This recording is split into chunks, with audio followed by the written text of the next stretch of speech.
It is a command, preach the word of God. Yan ang sabi sa 2 Timoteo. Sabi nga, ipangaral natin, napapanahon man o hindi, patatagin natin sila, hikayatin natin sila, pagsabihan natin ang mga tao ng may matyagang pagtuturo. Yan ang sinasabi sa 2 Timothy chapter 4, verse 2. I-preach natin yung word ni Lord. In season and out of season, kailangang ibahagi natin. Sa panahon ngayon, sinubok tayo.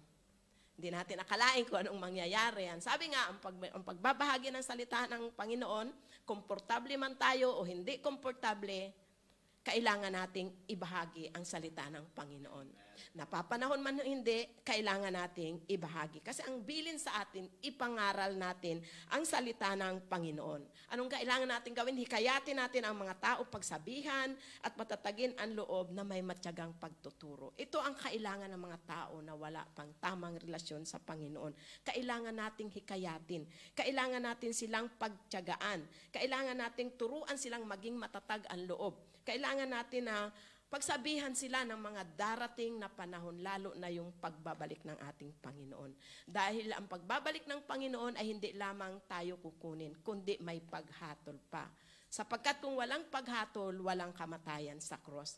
Kaya nga may kamatayan sa cross ang Panginoon upang tubusin ang ating mga kasalanan, sapagkat dahil sa ating kasalanan, maari tayong hatulan ng walang hanggang kamatayan. Kaya naman, ang sabi nga ni Pablo, ipangaral ang salita ng Panginoon. Sapagkat ito'y mahalaga at ito lamang ang mang-aring daan upang ang tao ay magkaroon ng tunay na relasyon sa ating Panginoon. Ang sabi nga sa Proverbs 28 verse 13, whoever conceals their sin does not prosper, but the one who confesses and renounces them find mercy. 'Di ba?